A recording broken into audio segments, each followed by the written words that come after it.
সালাম আলাইকুম বন্ধুরা। তো অনেকদিন পর ভূমি মন্ত্রণালয় ঘুম থেকে জেগে উঠলো। ভূমি রেকর্ড এবং জরিপ অধিদপ্তরের বাইরেও বিভিন্ন পেজ গ্রুপ থেকে নকশাগুলো বিক্রি হচ্ছে।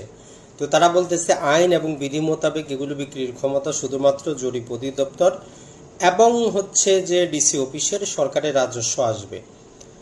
বিভিন্ন পেজ বা গ্রুপে যেগুলো বিক্রি করতেছে এটা অবৈধ। তো এটা বন্ধ করা উচিত। তবে সবচেয়ে দুঃখের বিষয় সেটা হচ্ছে যে তাদের যে মূল সার্ভার সেখান থেকে যে মূল সার্ভারটাই কপি হয়ে অন্যজনের কাছে চলে গেছে এই ভূমি রেকর্ড এবং জরিপ অধিদপ্তরের ব্যক্তির মাধ্যমে, সেই খবর কি তারা রাখেন কিনা। আরেকটা সমস্যা যেটা, তাদের অরিজিনাল প্রিন্টারে যেটা প্রিন্ট হচ্ছে তার কোয়ালিটিটা এতটা খারাপ যে একবার দুইবার পরিমাপ করলে ওই নকশাটার ব্যবহার করা যায় না।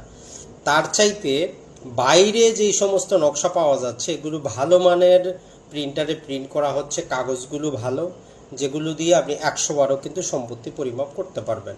তো আমরা ভূমি মন্ত্রণালয়কে রিকোয়েস্ট করব, শুধু পরিপত্র জারি করে নয়, আপনি যে নকশাটা দিচ্ছেন, যেই নকশাটা আপনি প্রিন্ট করতেছেন তার কোয়ালিটিটা, কাগজের কোয়ালিটিটা একটু চেক করেন। আর ওই সমস্ত কর্মকর্তার বিরুদ্ধেও ব্যবস্থা নেন যারা আপনার ওই সার্ভারটা, সফট কপিটা অলরেডি অন্যজনকে দিয়ে দিয়েছে। যদি এই বিষয়ে আপনি মামলা দায়ের না করেন, এটা আপনি অনুসন্ধান করে বের করতে পারবেন না পুলিশ অথবা পিবিআই, সিআইডি অথবা